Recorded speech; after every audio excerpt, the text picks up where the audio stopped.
What up, Nelly? You ready to do another one, bro? What's up, D-Pain? Are you ready to do another one, baby? What's good? That's right. We're here back again. Robert Esme, a.k.a. the Speed Doctor, Mr. Blastoff, with my co-host, the lovely, the handsome, the talented, the one and only David Payne, a.k.a. D-Payne TV, Clutch. Holla at your boy. Yes, folks, we have a little catch-up to do. So we're going to come right off the bat, and we're going to talk about what's going on in Europe. You know, the young lady, Christine, that 200-meter showdown. We had Sha'Carri, one of your favorite. I think she still have some Jamaican roots in there. Somewhere maybe the third generation, challenging these ladies. What do you make of that? She coming into the 200. She didn't perform as expected. And the young lady, Christine, once again, tearing down the place. You saw her at the Olympics. She's now bringing that heat and bringing it to Sha'Carri. Let her know the young buck is here. What's your thoughts and opinion so far? I never thought Sha'Carri was going to win the 200 again. Anytime you put her in the lane with someone who went to the Olympics, I'm not going to give her the race because she just missed too much. And then nobody's beating her right now. I mean, she walked down Shelly Ann Fraser and Gabby Thomas, and this girl means business. So I would say I would probably have thought Sharika would have been someone that had the chance to beat her. But I mean, she's dominant. You know what I'm saying? The way she won the 200, the way she won the silver medal in the 200 at the Olympics is dominant. She comes back at the end and wins. And that's unheard of when you're chasing down, you know, these women who are running 21s, low 21s.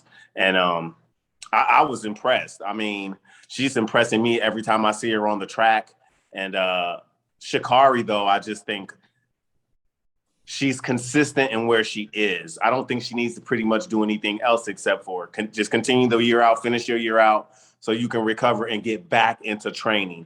Because I feel like if she didn't have all these bumps and bruises and ups and downs in her season outside of track and field, she could have focused and been more progressive where she's running still sub 10s. I feel like that kind of got her out and she's trying to work her way back down to it.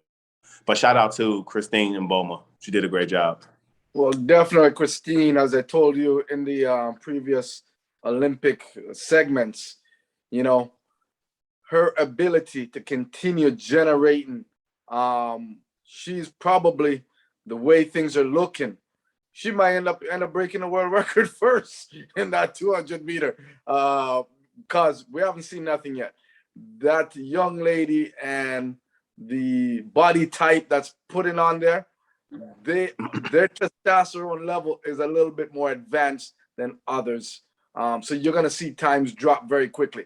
As I said, her first race, 22 seconds. Her second round was under 22, and it's going to go down. I'm sorry. Those type of stuff, by the time she handles and understand what's going on in that too, you might see the first woman under 21 seconds. Yes, you heard it from me, folks. It's unbelievable, right?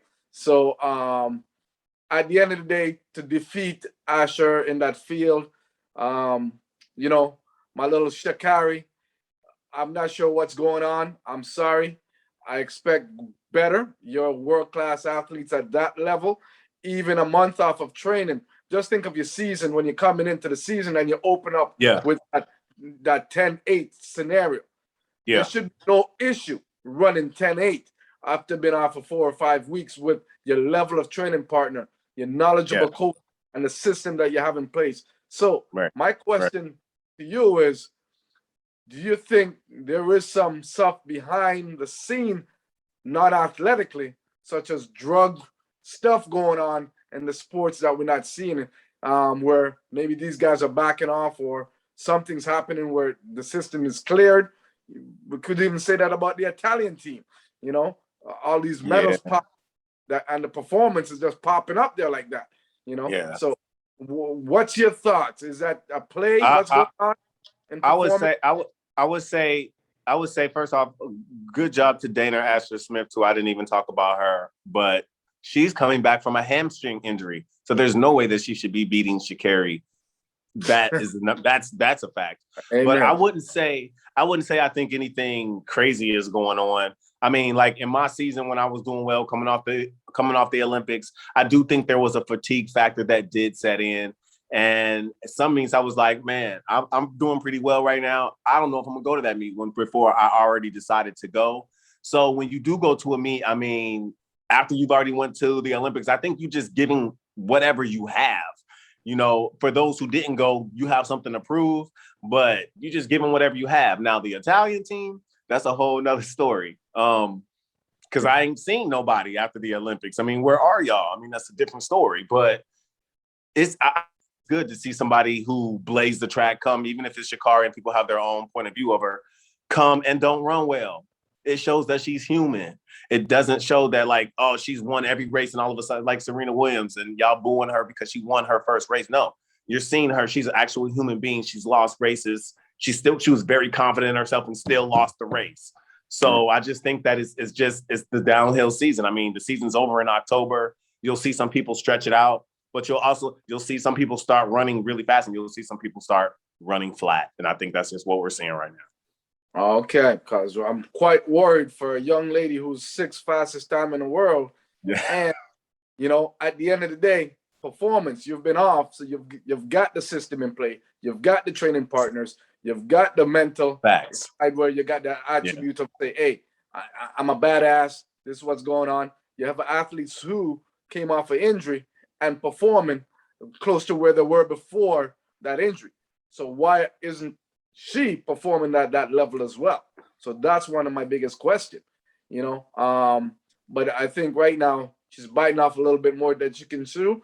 I like the fact that she just let's get the season over with and go back, because I don't think right now we've seen athletes who perform in North America can perform well overseas. So I don't know what's going on there. We need to maybe make some mental adjustments in the preparation, in the fine tuning, but definitely in the U.S., she feel like she's on home soil. She's comfortable. I'm the American. I'm the best. Boom. Let me show you a home turf advantage. But if you can't run well overseas, you know, I don't know how well you're gonna run going forward. Yes, we know we have the World Championships in Oregon, and it's in the U.S., so it gives her an advantage. And that's all that need to be said. Hey, I'll holler at you after next year. But while we talking about next year, it's all me and you in Oregon. All right. You're gonna ride the American home way, soil. Good on baby. Home soil. But don't worry, you know them Jamaican girls, they make any soil their soil. Where they go. That's a fact. Yeah, Jamaica 1, 2, 3 area code. You know what I'm saying? That's a fact. Yeah.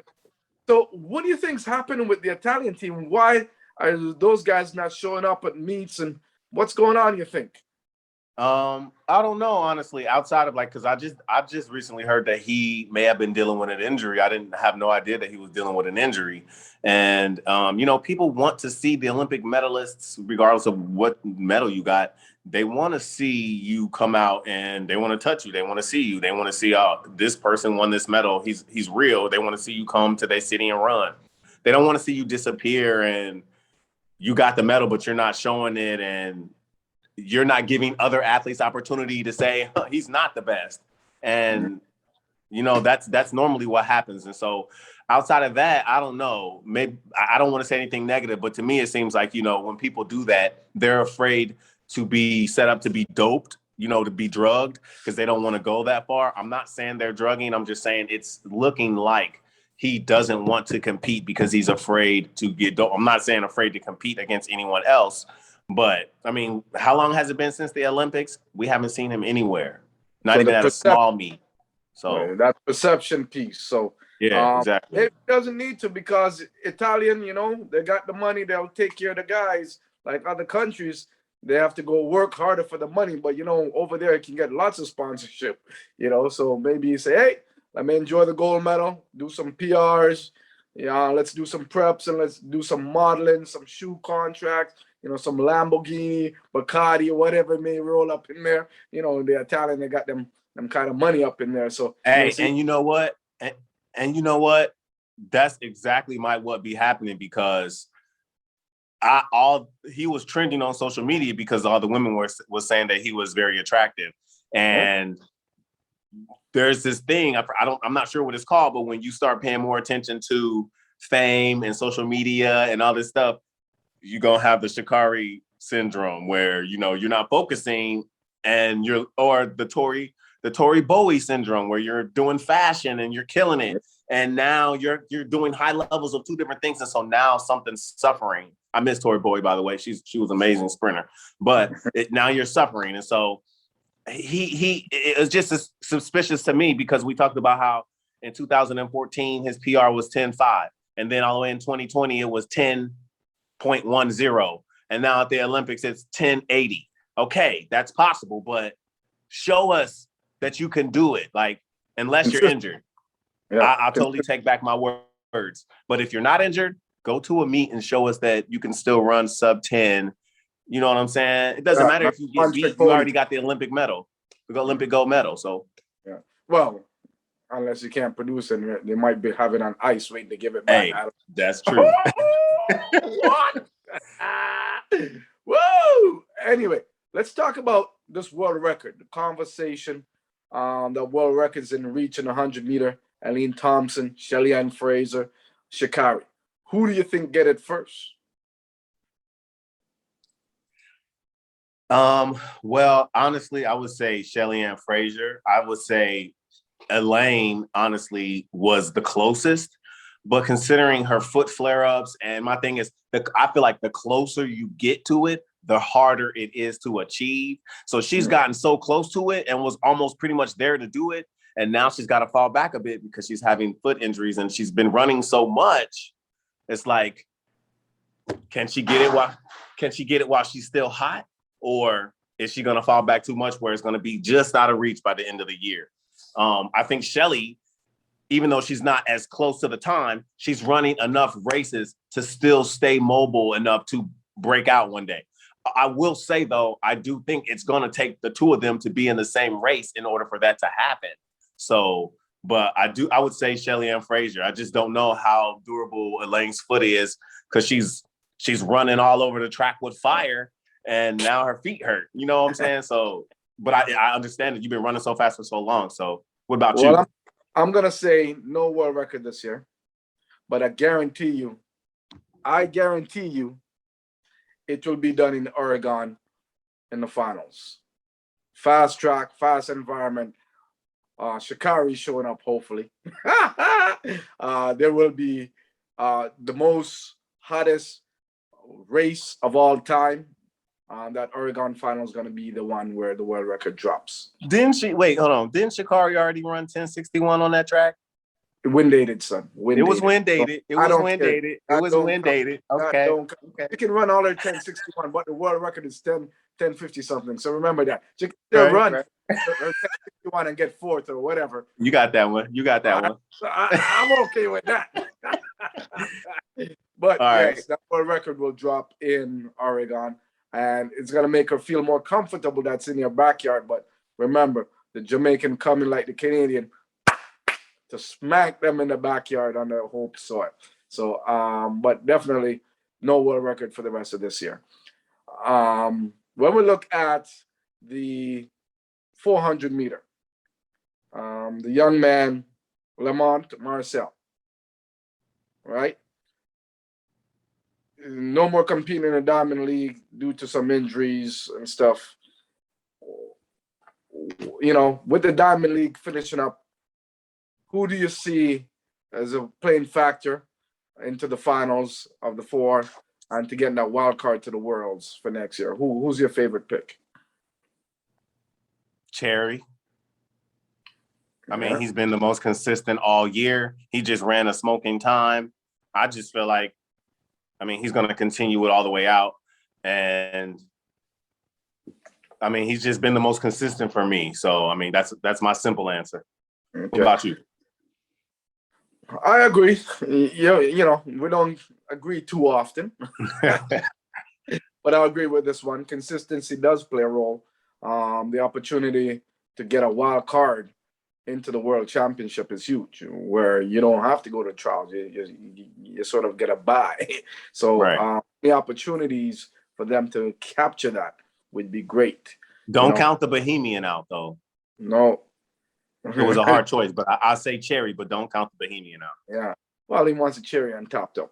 Yeah. But when we're looking at the controversy with Semenya, Christine, and a lot of those athletes with that higher level of testosterone, do you think the government body and the sport is going to adjust and change to that, or do we need to look at having its own individual category during the game so we can watch those great performances and the rest of the population can feel like it's an equal playing field, having their own category in the games so they can also shine? Right. Well, what's the thought process? Well, no, I don't feel like the USA or the IAAF or, the governing bodies are going to change anything.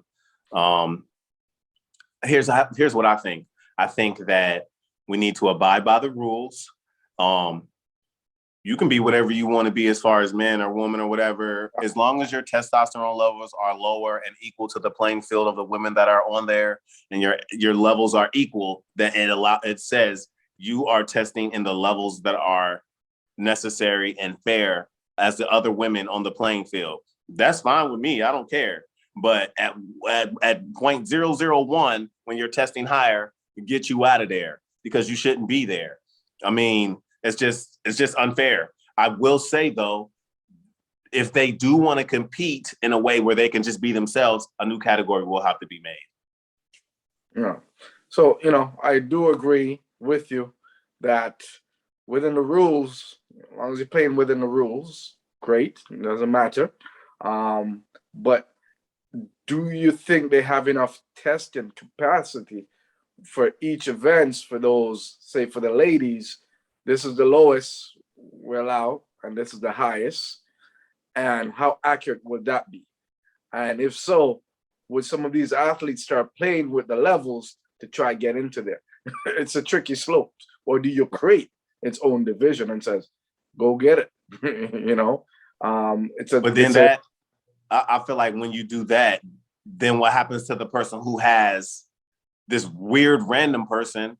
Well, let me take that back. That wouldn't make them weird. This exceptional person who has 10 times, it's not their fault. And the people who are in there have 3 times, that person is clearly going to kill them in that event if they're 10 times the testosterone. So there still has to be, I feel like you can't just throw them all in the same thing and just say, go at it. There still has to be some type of level of standard, even if that's their own new standard. But I feel like there still needs to be some type of standard.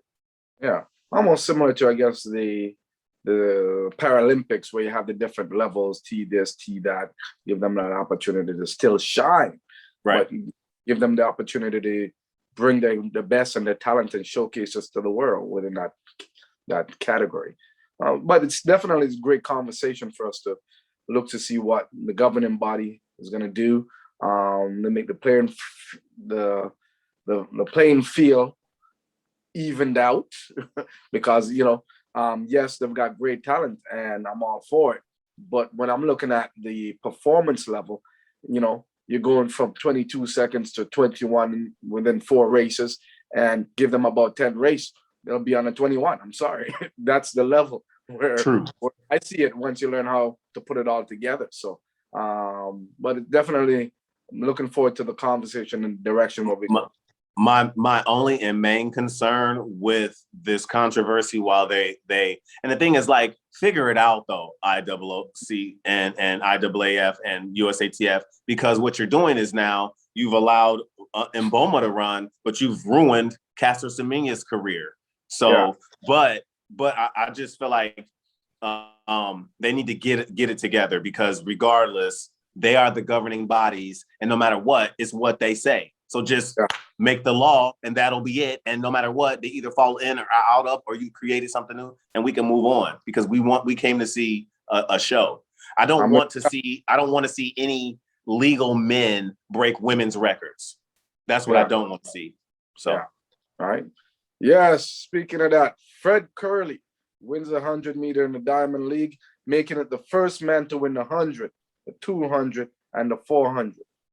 How do you feel him finishing off his season, and any extra accolade and praise you can give him for all his hard work? Man, listen, that's my guy since the beginning. Like, I don't know him personally, but that's my guy because I've always been on his team. When he said he was switching from the 4 to the 1, I was like, heck yeah, let's do that. Because at one point in my career, I wanted to stop running the 110 hurdles and run the 400 hurdles. And because I did both in college, even though it was a crazy thought. And people were like, no, don't do it. It's crazy. I'm like, what? Y'all don't know who Queen Harris is. Y'all don't know who Roger Kingdom is. And like all these people, I'm just like, it can be done, but everybody was against me. So I see how he felt when he was posting all these, like, oh, I guess I made a bad decision about switching from the 4 to the 1, but now I'm the Olympic silver medalist in the 100.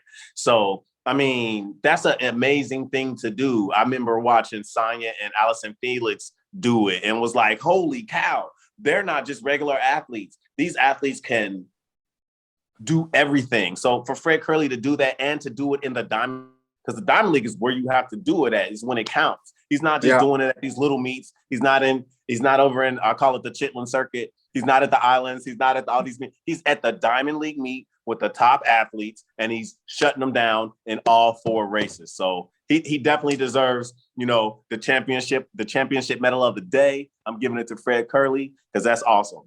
He's the only one to do it. Holla, Fred! Big up to Mr. Fred Kerley. Yes, sir. There. So you've watched some of the press conference over in Europe with Sha'Carri, and all this stuff's happening. What do you think she needs to do now, once the season's wrapped up, to get back into the I guess the audience slash the general public eye and good grace again? And Right. What does she need to do to make that pivot and to be more? I would just say, do what you did when you were at LSU. Be yourself, but do what you did. Keep your head down, stay on the track, and just keep training. You were with some beasts already. I used to train with Justin Gatlin and Dennis Mitchell in Claremont, Florida. And they are some beasts. They are scrappers. They run. So continue to just keep running. I mean, she's going to be who she is. We can't fault her. It's just like Dennis Mitchell was the green machine. He was a hothead, and that's who we are. We are who we are. Don't be anybody different. Just keep your head down and train. Still talk your shit. Be respectful when you're on national television, but still talk your shit. Still do what you're going to do, regardless if you're talking shit and you can't back it up at this race. We know as athletes, one race is not important unless you're at the Olympics, but it's how you're doing in your overall season. Because for example, if she didn't talk no crap, but still ran 10:62, her season went kind of downward, people would still love her in the sense that she still ran 10:62 that year, even though her season didn't go down. But all the talking overshadowed that. So honestly, I don't mind her talking because men do it all the time. They say whatever they want to say and they're praised for it. Then a woman comes and they're, oh, she's this, oh, she's that. She's doing the same thing that we're doing. And it's actually making our track and field sport more entertaining. If no one knew, track and field was the most entertaining and most talked about that I've ever seen. And we're in the middle of a pandemic and no one was at the Olympics. And I just feel like she brought a buzz to track and field, because at first we hated her. I mean, at first we loved her, and then we hated her. It's like, but she's the talk of the town. So I just feel like keep doing what you're doing, babe. Don't change nothing except for, maybe not as vocal as you should be, as you could be, and just keep your head down and keep training, because you showed us already who you are, 10-6, and you should still be in college. So people forget that she's barely 20. So. Yeah. You mentioned something that her former coach, the Green Machine, her current coach, the Green Machine, Dennis Mitchell, same type of attitude and energy, which I love. Type of attitude, personality. So, yeah. Do you think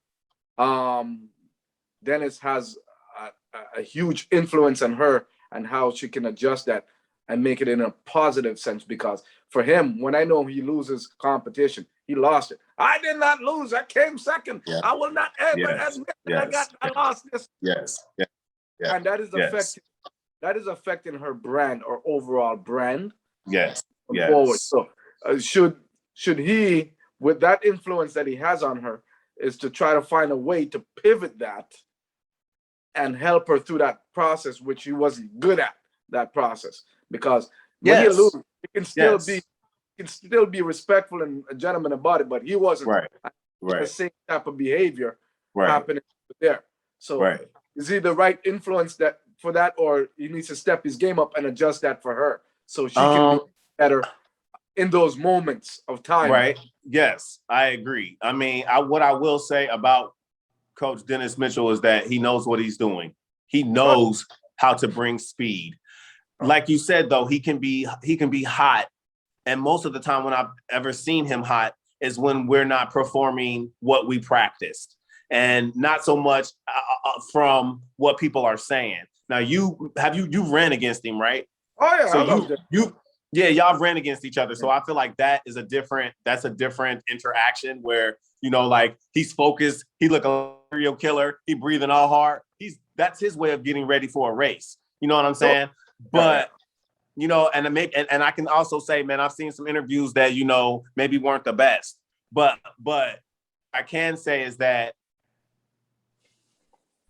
I think she's in the right place. I think she's in the right place that she should be. I think he can help her fix. I mean, it depends on where he's at. If he still has that same mentality, but I feel like he's older now, and now that he's coaching athletes, he can better help them from what he went through.